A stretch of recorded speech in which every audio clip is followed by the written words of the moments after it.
साथियों नमस्कार, मैं हूं पंकज उपाध्याय। आप देख रहे हैं अनंत वक्ता इलेक्शन ट्रैक। आज इलेक्शन ट्रैक पे बात होगी चांदनी चौक दिल्ली लोकसभा क्षेत्र।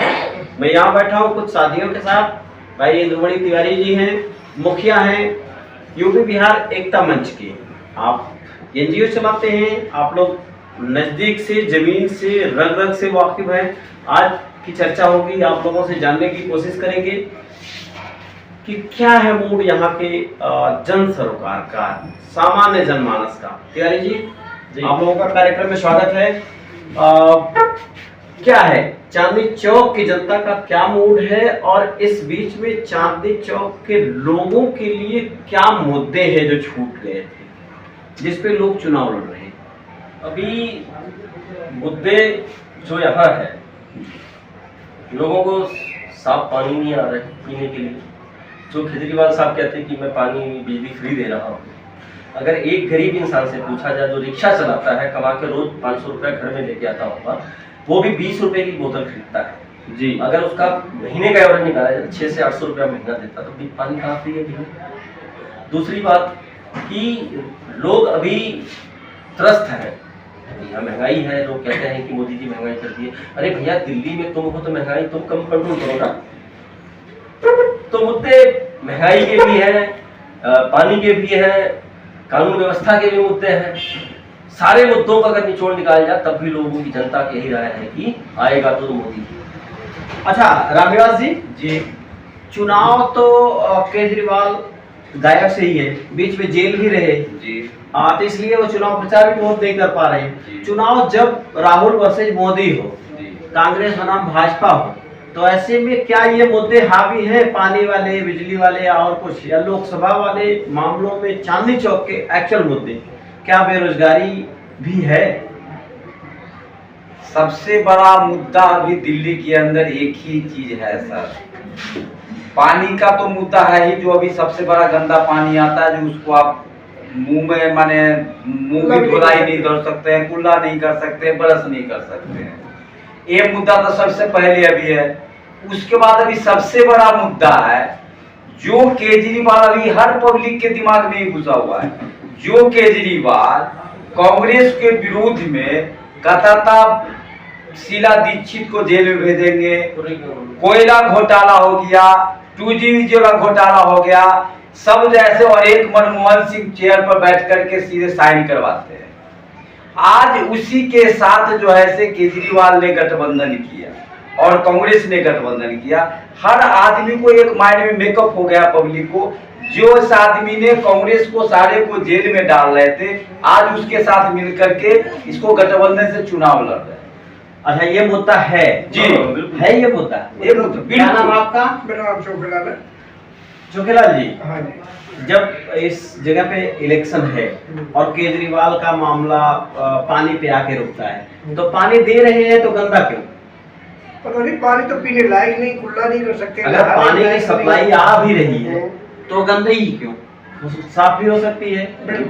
और क्या मुद्दे हैं इस क्षेत्र में, खास करके उन झुग्गियों में और जगहों पे जहाँ सबसे ज्यादा जरूरत है? जो मेन मुद्दा है सुरक्षा का है। और यहाँ के जो निवासी इस एरिया के लोग रहने वाले, आदर्श नगर विधानसभा क्षेत्र की मैं बात करता हूँ जी, तो सुरक्षा सबसे बड़ी चीज है।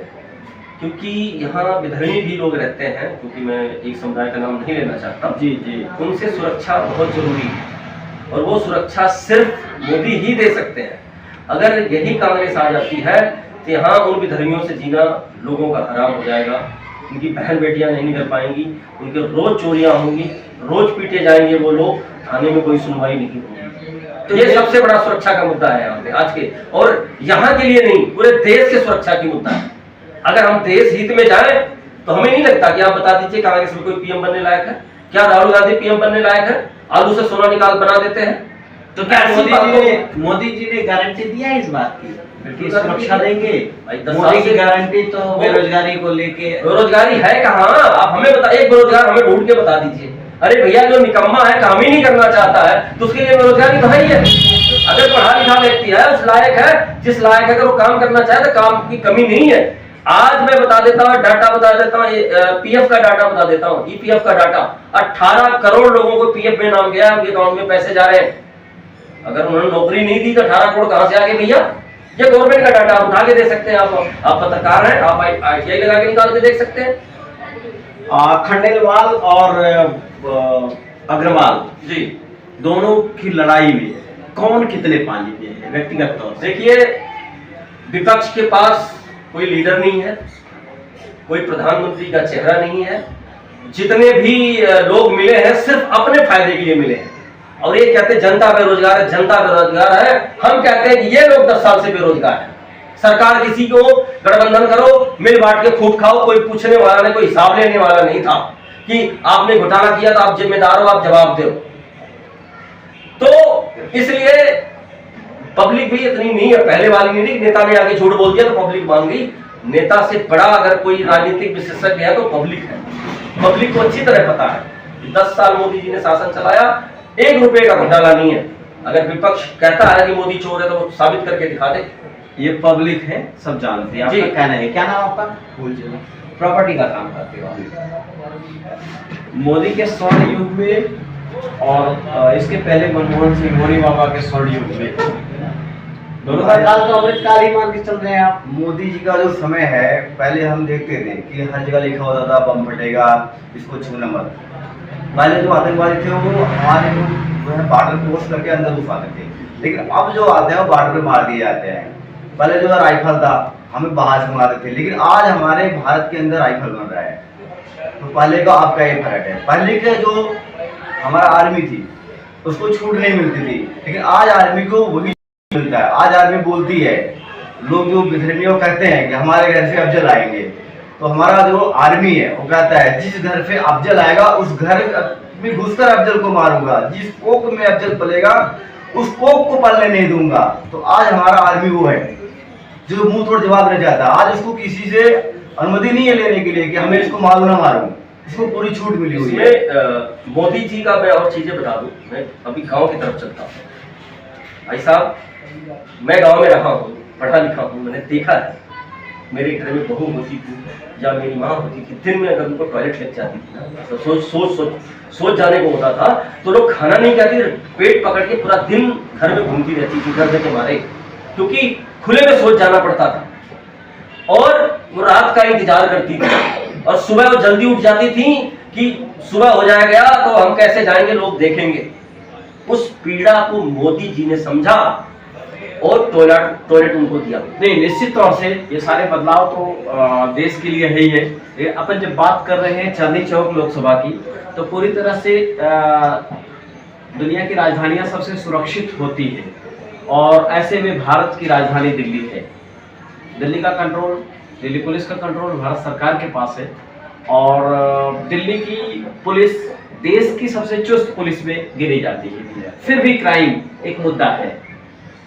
नहीं, आपने जो ये कहा कि दिल्ली पुलिस सबसे चुस्त पुलिस है, मैं नहीं मानता। इसमें मोदी जी को, अमित शाह जी को संज्ञान लेना चाहिए कि दिल्ली पुलिस जो है जितने क्राइम होता है सब दिल्ली पुलिस करवाती है। ये एज ए प्रूफ, अगर हमें किसी डिबेट में बुला के बड़े मंच पर मैं प्रूफ के साथ कर दूंगा। जो मर्डर होते हैं, जो मारपीट होती है, सब दिल्ली पुलिस करवाती है। एज ए प्रूफ हमारे पास पूरा उसकी एक फाइट बनी पड़ी है। देख लीजिए मोदी जी, आपको इस पे ध्यान देना ही पड़ेगा नई सरकार में। जब आप दिल्ली की यहाँ की बात हम कर रहे हैं, ठीक है, तो ऐसे में जिन मुद्दों के लेके, क्षेत्रीय मुद्दों के लेके चुनाव हो रहे हैं, आपके नए सांसद से आपकी अपेक्षाएं, या आप एनजीओ के लोग हैं, जमीन के लोग हैं, बिल्कुल जमीन तक पहुंच है, क्या अपेक्षा रखते हैं? देखिए, नए सांसद से हम अपेक्षा क्या रखते हैं? सांसद का काम होता है संसद चलाना, हमारे मुद्दों को जाके सांसद में उठाना, संसद में उठाना होता है। नाली, सड़क, रोड बनवाना ये सांसद का काम नहीं है, विधायक और निगम पार्षद का काम है। सांसद का काम होता है कि हमारे मुद्दों को उठा के संसद में उठाना होता, वहां से वो चीजों को पास कराना होता है। सांसद का ये काम होता। सांसद का ये काम थोड़ी होता कि वो हमारा नाली साफ करवाएगा, हमारा रोड बनवाएगा। उसके लिए विधायक है, उसके लिए निगम पार्षद, उसके लिए महापौर है। तो ये सारी चीजें हैं। संसद का चुनाव जो होता है, सांसद का सीधा देश के लिए होता है। देश का सबसे सशक्त आदमी कौन प्रधानमंत्री बन रहा है? अरे भैया, हम भी तो 1-2 कंट्री घूमे मनमोहन सिंह के जमाने में। जाने के बाद you are Indian, you are poor country. आज अगर जाने के बाद वहां कहा जाता है बार इंडिया, ओ ग्रेट इंडिया। तो ये बदलाव आया है। हमारे पीएम तक के कपड़े उतार ले जाते थे एयरपोर्ट पे, आज रेड कार्पेट बिछाया जाता है उतरने के बाद। बहुत ये अच्छी फर्क है। बहुत अच्छी बात है। एक नया चुनाव नई उम्मीदों के साथ लड़ा जा रहा है। मोदी 400 पार की बात कर रहे हैं तो विरोधी हवा निकालने की बात कर रहे हैं। 4 जून तय कर लेगा नई सरकार का गठन होगा। अगले किसी नए सरोकार पे नए कुछ साथियों के साथ बात करेंगे। आप लोगों ने कार्यक्रम में हिस्सा लिया, बहुत बहुत बहुत बहुत